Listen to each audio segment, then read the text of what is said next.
Rumah sakit yang terlihat seperti klinik tersebut itu ternyata di dalamnya memiliki alat-alat yang sepertinya nggak cuma diperuntukkan untuk mengobati penyakit ringan aja, tapi sampai ke tindakan operasi berat, geng. Ya karena ternyata memang statusnya rumah sakit yang mirip klinik ini adalah tempat penanganan yang ilegal. Yo geng, tekan tombol subscribe geng. Halo geng, welcome back to Kamar Jerry.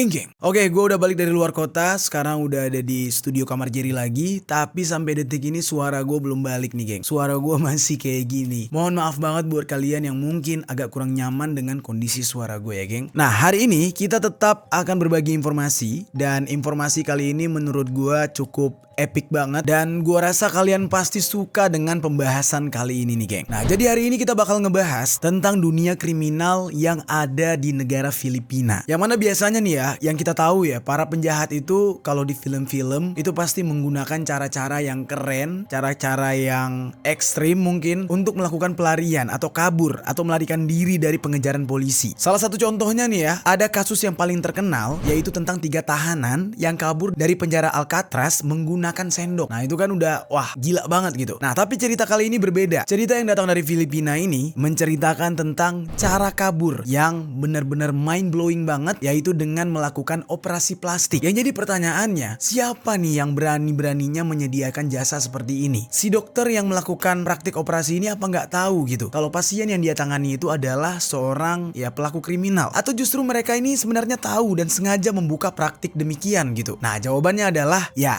mereka itu tahu, geng, kalau pasien yang mereka tangani itu memang seorang narapidana atau pelaku tindakan kriminal, dan para dokter tersebut memang menyediakan jasa praktek untuk operasi plastik, terutama bagian wajah, dalam rangka membantu si pelaku kriminal itu kabur atau melarikan diri. Nah jadi benar-benar gokil banget ya, geng. Kasus yang satu ini benar-benar terjadi dan ini kisah nyata. Nah sekarang kita bahas nih, geng, penyedia fasilitas atau penyedia jasa untuk operasi plastik terkhusus bagi para pelaku kriminal agar bisa melarikan diri. Langsung aja kita bahas secara lengkap di Permisi, peristiwa misteri dari berbagai sisi.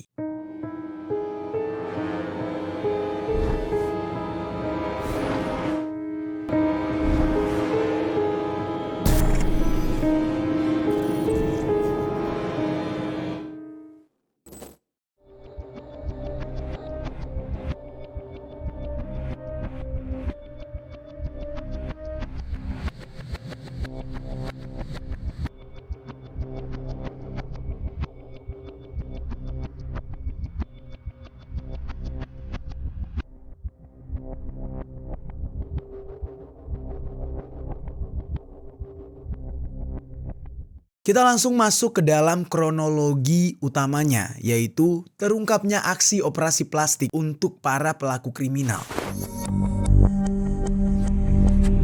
Jadi geng, kasus ini sebenarnya masih ada kaitannya dengan judi online ilegal atau yang dikenal dengan Philippine Offshore Gambling Operator atau yang disingkat dengan POGO, yang dimana Filipina sedang gencar-gencarnya mengungkap kasus-kasus POGO ini. Dan kasus ini, geng, itu ikut menyeret salah satu wali kota yang ada di Filipina yang bernama Alicia Guo, yang mana dia ini merupakan wali kota Bamban. Dan Alicia Guo ini sendiri kabarnya sudah menjadi buronan dan sekarang sedang kabur ke Indonesia, tepatnya di Jakarta. Nah nanti kita bakal bahas nih, geng, tentang Alicia Guo ini, yang mana dia ternyata membackingi judi online ilegal yang ada di Filipina dan sekarang lagi kabur ke negara kita. Nah untuk hari ini kita fokus dulu ke pembahasan operasi plastik bagi para kriminal ini. Jadi geng, semuanya itu berawal pada Mei tahun 2024 kemarin. Pihak kepolisian Filipina itu melakukan penggerebekan di sebuah rumah sakit di daerah Macapagal Boulevard, Pasay City, yang berada di pinggiran selatan dan berjarak sekitar 5 mil dari Manila. Rumah sakit ilegal tersebut diketahui memiliki luas 400 meter persegi. Dan rumah sakit itu juga bukan seperti rumah sakit yang kita bayangkan, ya selayaknya tempat orang berobat lah. Tapi kalau dilihat dari foto-fotonya, ini merupakan sebuah tempat asal-asalan yang dirubah atau disulap menjadi rumah sakit. Karena kan biasanya rumah sakit itu punya ruangan atau tempat yang lumayan besar gitu. Nah tapi ini beda banget. Dan kalau di Indonesia mungkin ini lebih tepatnya disebut dengan klinik gitu ya. Klinik kecil-kecilan yang biasanya biasanya lokasinya itu ya nggak jauh dari perumahan warga. Dan biasanya klinik itu hanya melayani untuk pengobatan-pengobatan kecil ya seperti dokter umum dan tidak ada tindakan seperti operasi dan lain-lain gitu. Tapi di dalam kasus ini rumah sakit yang terlihat seperti klinik tersebut itu ternyata di dalamnya memiliki alat-alat yang sepertinya nggak cuma diperuntukkan untuk mengobati penyakit ringan aja, tapi sampai ke tindakan operasi berat, geng. Ya karena ternyata memang statusnya rumah sakit yang mirip klinik ini adalah tempat penanganan yang ilegal. Di sana, pihak kepolisian menemukan adanya beberapa alat yang gak lazim. Salah satunya adalah alat untuk transplantasi rambut. Lalu ada alat untuk implan gigi, sampai dengan infus untuk memutihkan kulit. Kalau dilihat dari alat-alat tersebut, ini mengindikasikan kalau tempat ini memang dijadikan sebagai sebuah tempat untuk mengubah penampilan alias melakukan praktik operasi plastik. Terus, selain itu, polisi juga menemukan adanya mesin untuk terapi cuci darah, sehingga bisa diasumsikan gak cuma operasi plastik aja yang bisa dilakukan oleh si rumah sakit kecil ilegal ini, tapi juga mereka melayani beberapa perawatan medis lain. Jadi cukup lengkap, tapi kayak tempatnya sengaja dibikin kecil agar terselubung gitu, geng. Dan semua bukti-bukti tersebut disita oleh pihak kepolisian.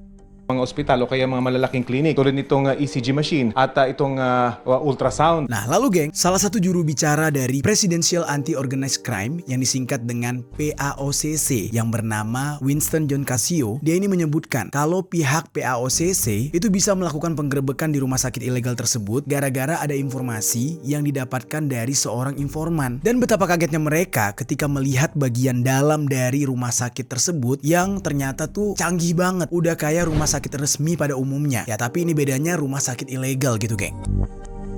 Upon checking, there is no hospital in this area with a permit, with a license to operate. Dan terus geng, rumah sakit ilegal ini itu punya meja operasi, terus juga peralatan serta prosedur yang lengkap, yang mana mereka itu bisa merubah penampilan fisik secara keseluruhan. Mulai dari mereka itu punya alat untuk implan gigi, lalu bisa restorasi rambut, dan juga membuat wajah menjadi terlihat lebih muda. Pokoknya semuanya bisa lah dilakuin di permak di rumah sakit ini. Jadi ini benar-benar bisa merubah seseorang dari wujud asli menjadi wujud yang baru. Dan setelah dilakukan penggerebekan di rumah sakit tersebut, didapatkan ada 3 orang dokter yang terdiri dari 2 warga negara Vietnam dan 1 warga negara Cina, dan 1 orang lagi ada apoteker asal Cina dan juga perawat asal Vietnam. Nah mereka semua ini adalah para pekerja ilegal. Mereka nggak punya dokumen-dokumen perizinan resmi yang memperbolehkan mereka itu bekerja di Filipina. Lalu kemudian karena mereka ini ilegal, pihak PAOCC juga meminta bantuan kepada pihak imigrasi untuk bisa mengeluarkan surat perintah agar bisa melakukan penyelidikan terhadap 1 orang warga negara Vietnam lain yang diduga itu mengontrol atau mengawasi fasilitas rumah sakit ilegal ini. Nah lalu kemudian dilakukanlah pendalaman kasus nih, geng,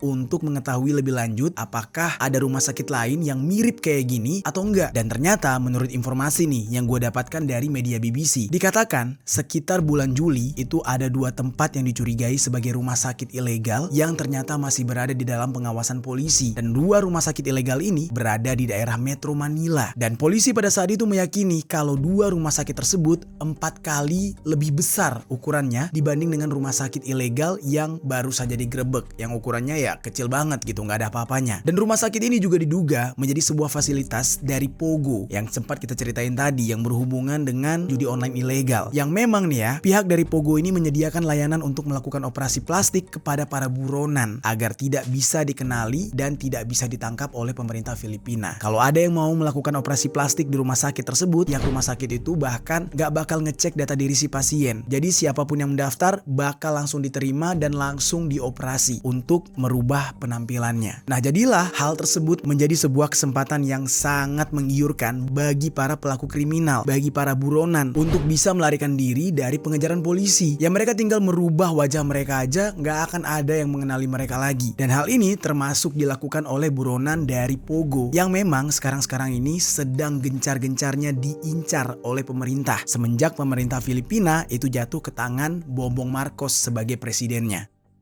Effective today, all Pogos are banned. Lalu geng, pihak PAOCC mengatakan kalau mereka sangat yakin mayoritas dari rumah sakit ilegal ini mungkin beroperasi di seluruh daerah di Filipina. Cuma selama ini ya nggak terdeteksi aja karena memang mereka itu beroperasi di dalam senyap alias sembunyi-sembunyi. Dan pihak PAOCC merasa sangat-sangat khawatir mengenai keberadaan fasilitas rumah sakit ilegal ini. Karena artinya pasti udah banyak sekali pelaku kriminal atau para buronan yang berusaha untuk kabur dengan memanfaatkan fasilitas tersebut. Apalagi ini kemungkinan besar nih ya menjadi satu-satunya cara yang dipikirkan oleh para buronan atas kasus Pogo karena daripada mereka mengeluarkan uang yang banyak untuk kabur ke luar negeri ya mengurus hal-hal yang ribet-ribet yang ujung-ujungnya nanti juga bakal bisa ditangkap oleh Interpol gitu ya lebih baik uang mereka dipakai untuk melakukan operasi plastik dan mengubah total tampilan wajah mereka sehingga gak bakal dikenali lagi dan berhasil meloloskan diri dari kejaran aparat berwenang di Filipina. Ya syukur-syukur kalau operasi plastiknya itu malah bikin mereka semakin ganteng, semakin cakep gitu kan.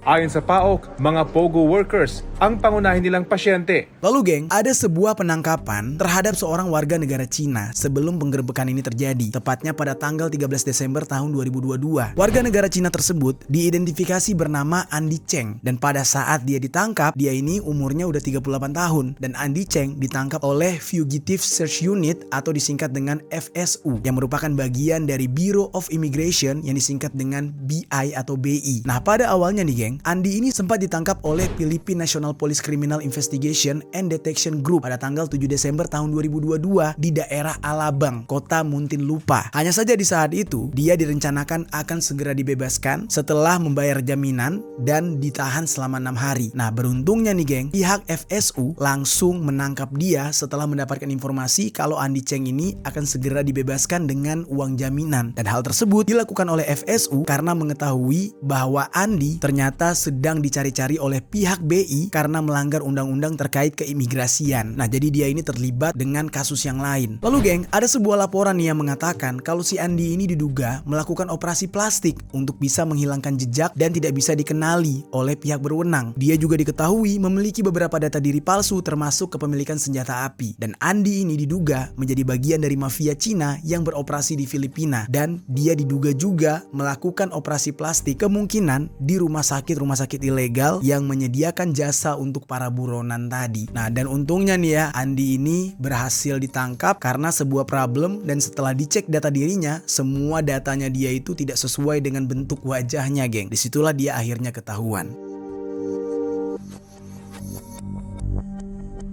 Mungkin agak sedikit membingungkan ya geng, kok bisa gitu permasalahan kayak gini kok pelik banget di Filipina sampai-sampai orang-orang harus merubah wajahnya. Bukankah masalah judi online itu di Filipina legal gitu? Jawabannya ya, judi online itu legal di Filipina, tapi banyak yang ilegal juga, yang tidak beraturan, yang lebih kepada tidak mengikuti aturan pemerintah dan terhitung scam gitu. Salah satunya ya Pogo ini, dia ini bukanlah perjudian yang resmi dan hanya menjadi sebuah kedok untuk kejahatan yang lebih besar lagi gitu. Dan Bongbong Marcos selaku Presiden Filipina nggak pengen kalau Filipina ini dianggap sebagai negara yang banyak penipuan atau scamnya, apalagi karena negara mereka memang melegalkan perjudian. Jangan sampai oknum-oknum tertentu memanfaatkan dilegalkannya perjudian ini sebagai ajang untuk modus penipuan. Nah, sehingga ditakutkan nih kalau ada narasi yang seolah-olah memframing Filipina melindungi aksi penipuan di bawah peraturan pelegalan perjudian negara tersebut. Nah, makanya presidennya nggak mau sampai kecolongan. To wind down and seize the operations of Pogos by the end of the year. Dan memang sepertinya ya geng, kita lihat ya, operasi plastik ini menjadi salah satu cara yang paling efektif bagi para buronan selain melarikan diri. Dan kejadian kayak gini ternyata nggak cuma terjadi di Filipina, tapi di beberapa negara lain juga pernah terjadi. Dan kemungkinan besar ini adalah beberapa kejadian yang menginspirasi oknum-oknum di Filipina untuk membuat jasa operasi plastik ini. Nah, sekarang kita bahas nih beberapa kasus yang berhubungan dengan buronan yang pada akhirnya berhasil meloloskan diri dengan cara melakukan operasi plastik sehingga wajah mereka benar-benar berbeda. Kita bahas yang pertama, kasus dari Tatsuya Ichihashi.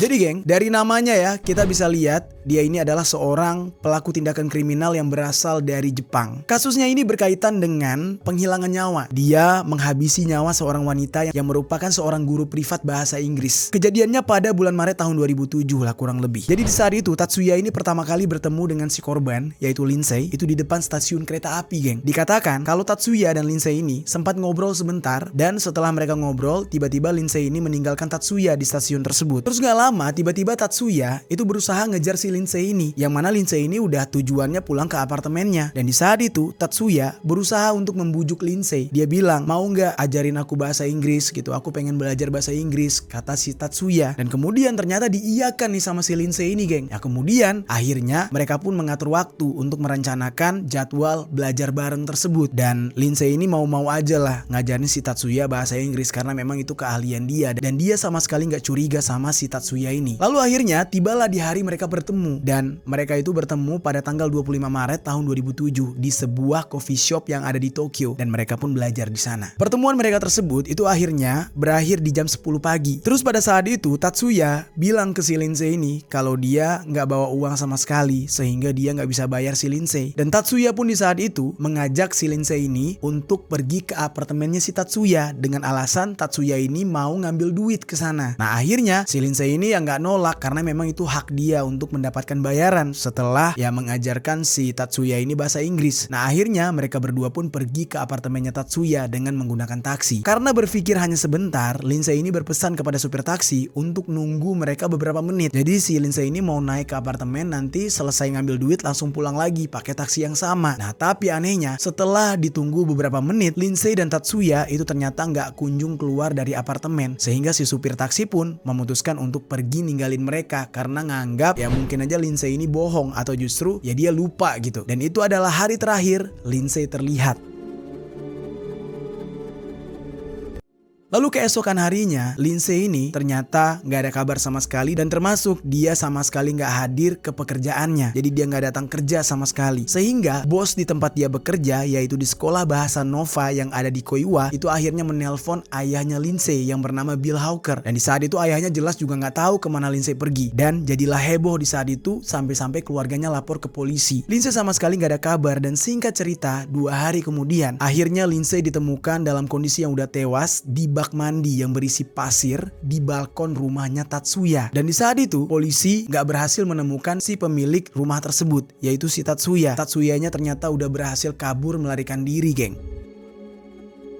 Desnuda, con contusiones y enterrada en arena en una bañera. Dan jelas di saat itu polisi berupaya sebaik mungkin agar bisa menemukan si Tatsuya ini. Sampai akhirnya polisi menyebarkan selebaran atau poster wajah Tatsuya yang sedang buron. Dan pihak kepolisian di saat itu juga didesak oleh warga untuk bisa menemukan Tatsuya secepat mungkin. Yang membuat polisi akhirnya justru kewalahan. Dan di saat itu ya polisi sampai bikin sayembara lah. Siapa saja yang berhasil menemukan Tatsuya akan diberikan imbalan. Ternyata usaha tersebut tidak membuahkan hasil geng, karena Tatsuya tetap tidak bisa ditemukan dimanapun sampai 3 tahun lamanya. Padahal nih ya, fotonya dia yang jelas, wajahnya yang benar-benar jelas udah ditempel di seluruh kota, bahkan sampai stasiun dan tempat fasilitas-fasilitas umum lainnya. Di saat itu orang-orang sempat bingung kok bisa gitu Tatsuya ini kabur, ini gak seperti kejahatan pada umumnya. Dan ternyata usut punya usut, Tatsuya bisa lolos dari kejaran polisi selama 3 tahun karena dia ternyata melakukan operasi plastik geng di sebuah klinik yang membuat wajah dia benar-benar berubah dan tidak bisa dikenali.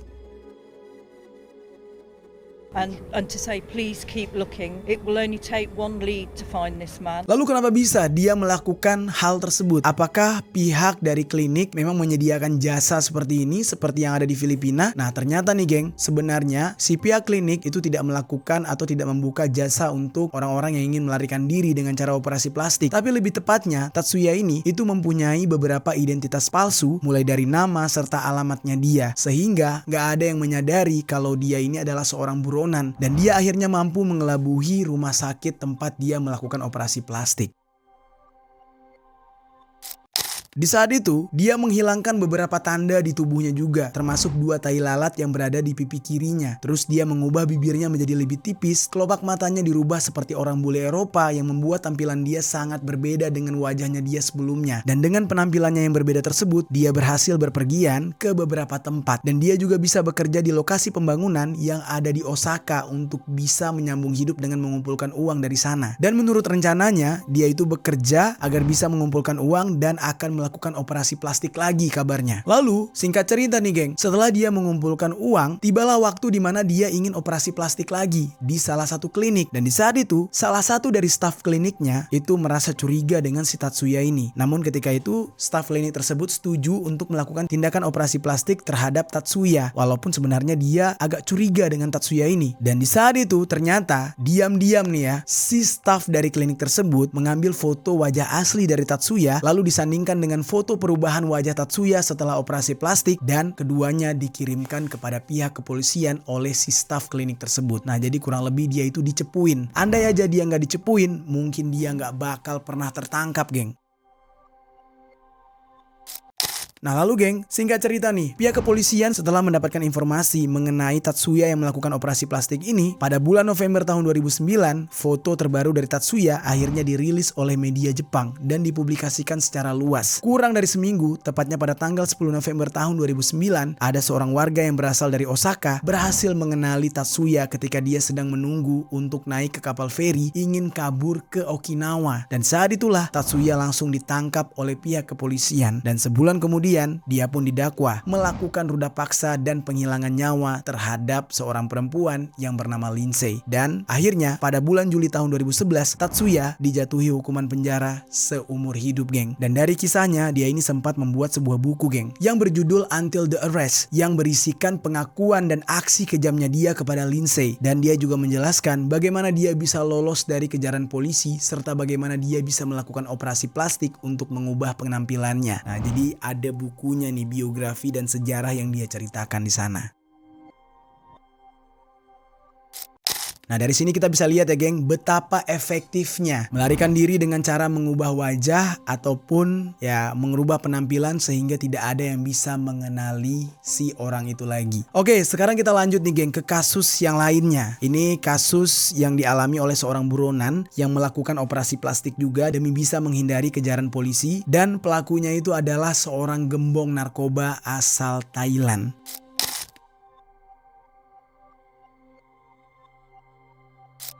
Nah jadi geng, gembong narkoba asal Thailand yang satu ini bernama Saharat Sawangjaeng. Dia ini dituduh mengedarkan narkoba di Thailand dengan cara mengimpor narkoba tersebut dan mendapatkannya dari dark web. Dan narko yang dia edarkan ini adalah jenis MDMA yang merupakan singkatan dari methylene dioxymethamphetamine dan termasuk golongan psikotropika golongan 1 yang sama seperti LSD. MDMA ini juga dikenal sebagai ekstasi, geng. Namun meskipun sudah diketahui oleh polisi, si Sawangjaeng ini ternyata nggak kunjung ditangkap juga. Padahal sebenarnya Sawangjaeng ini pernah ditangkap geng sebelumnya, bahkan sampai 3 kali. Nah salah satunya dia ditangkap karena tuduhan penyerangan terhadap seseorang, dimana pada saat itu polisi menemukan ada 290 pil ekstasi dan 2 kg narkotika dalam bentuk cair. Nah jadilah di saat itu dia keluar masuk penjara. Nah tapi yang jadi pertanyaannya nih geng, kalau memang Sawangjaeng ini pernah ditangkap sebelumnya, seharusnya kan lebih mudah bagi polisi nih untuk bisa menemukan dia dan menangkap dia kembali. Nah tapi ternyata pada kenyataannya Sawangjaeng ini hilang seperti ditelan bumi. Sosoknya tidak pernah bisa ditemukan lagi dan gak pernah terlihat lagi, geng. Akhirnya polisi berusaha untuk melacak Sawangjaeng dengan cara menyamar ke jaringan narkobanya dan menelusuri jejak penjualan MDMA di jalanan-jalanan yang ada di Bangkok. Dan setiap saksi ditanyakan oleh polisi mengenai ciri-ciri dari si bandarnya, yaitu Sawangjaeng. Dan mereka selalu mengatakan kalau mereka tidak mengenal Sawangjaeng, tapi justru mereka mengenal satu orang bandar dengan nama Seong Jimin, katanya kayak gitu. Dan mereka juga mengatakan kalau pengedar narkoba yang mereka temui itu lebih mirip dengan orang Korea dibandingkan dengan orang Thailand, katanya. Dan usut punya usut, ternyata Seong Jimin yang dikira adalah orang Korea tersebut adalah si Sawangjaeng yang sudah merubah penampilannya dengan cara melakukan operasi plastik agar wajahnya itu nggak dikenali lagi, geng. Sehingga dia berhasil lolos dari kejaran polisi selama ini. Nah lalu kemudian ada salah satu orang dari jaringannya dia tersebut yang nggak sengaja membocorkan lokasi keberadaan Sawang Jaeng. Yang mana pada akhirnya Sawang Jaeng pun berhasil ditangkap di apartemen yang ada di Bangkok pada bulan Februari tahun 2023.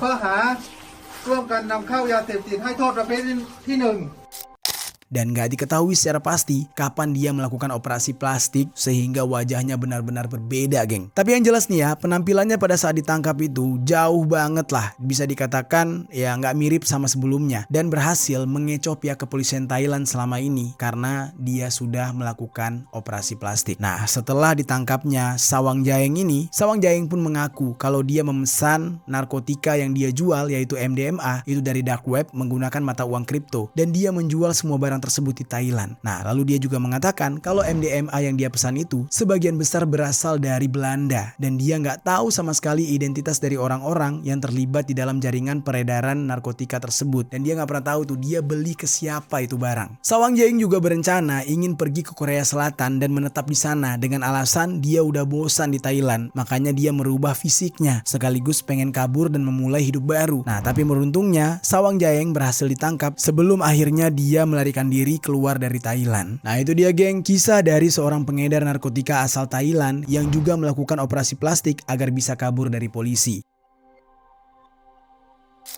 Terus geng, sekarang kita beranjak ke kasus yang ada di Indonesia nih. Ternyata di Indonesia juga pernah ada kasus kayak gini dan baru-baru aja terjadi. Nah tapi jujur aja ya, kalau ini nggak tahu nih apakah operasi plastiknya untuk kabur atau memang ya pengen aja gitu nih si bapak-bapak untuk operasi plastik biar mungkin dia lebih ganteng kali. Nah kita bahas nih geng tentang seorang pejabat negara Indonesia yang bernama Ujang Iskandar yang melakukan operasi plastik di Vietnam sampai pada akhirnya ketika dia pulang ke tanah air dia pun ditangkap atas kasusnya oleh pihak kejaksaan. Nah kalian bisa lihat dari fotonya nih geng ya. Ya bapak-bapak gitu ya, cowok gitu. Melakukan operasi plastik udah kayak ibu-ibu. Namanya itu adalah Ujang Iskandar. Dia ini adalah mantan bupati kota Waringin Barat. Dia ditangkap oleh tim Kejaksaan Agung di Bandara Soekarno-Hatta pada Jumat 26 Juli tahun 2024 sore hari. Dia di saat itu baru aja balik dari Vietnam karena habis operasi plastik di wajahnya. Bahkan ya, video ketika dia melakukan operasi plastik itu juga viral geng, ada di media sosial. Durasinya itu 1 menit 37 detik. Terima kasih Dokter Kongda. Ya. Halo, saya Ujang Iskandar. Nah kalian bisa lihat sendiri ya geng, di situ dia mengatakan terima kasih Dokter Kuang. Halo saya Ujang Iskandar dari Indonesia datang ke sini Ho Chi Minh City Vietnam katanya. Nah yang jelas Ujang Iskandar ini sangat puas dengan hasil operasi plastiknya tersebut sampai-sampai dia tuh nyebutin tuh dia tuh operasi hidung, terus facelift, terus kemudian sedot lemak di leher, terus di mata juga. Pokoknya hasilnya bagus banget menurut dia. Sampai pada akhirnya ketika dia pulang ke Indonesia, dia langsung disambut oleh pihak Kejaksaan Agung dan menangkap si mantan bupati kota Waringin Barat ini yang sekarang juga tercatat sebagai anggota DPR RI dari fraksi salah satu partai besar di Indonesia. Penangkapannya dia ini terkait kasus dugaan penyimpangan dana penyertaan modal dari pemerintah daerah kota Waringin Barat kepada Perusda Perkebunan Agrotama Mandiri. Nah sampai detik ini belum ada keterangan yang jelas ya kenapa dia itu melakukan operasi plastik. Apakah cuma pengen ganteng atau justru ingin menghindar dari hukum. Tapi kalau misalkan kita lihat nggak mungkin dia menghindar dari hukum karena ya kasusnya dia ini kan ya sangat terbuka lah gitu ya. Dia tidak melakukan tindakan kriminal yang kayak harus menghilangkan diri. Karena buktinya dia tetap pulang ke tanah air dan statusnya masih seorang pejabat negara. Yang otomatis mau dia operasi kek, mau dia ngapain kek, tetap dikenalin dia ini adalah Ujang Iskandar gitu. Nah itu dia geng pembahasan kita mengenai rumah sakit ilegal yang menyediakan jasa untuk orang-orang yang ingin merubah penampilan atau wajahnya karena mereka adalah pelaku kriminal. Jadi agar bisa lari dari kejaran polisi dan terbebas dari hukum. Gimana nih geng menurut kalian? Makin gila gak dunia sekarang? Para pelaku kriminal semakin ekstrim melakukan tindakan kejahatannya dan menghalalkan segala cara agar mereka terbebas dari jeratan hukum. Coba tinggalkan komentar di bawah menurut kalian gimana pembahasan kita ini.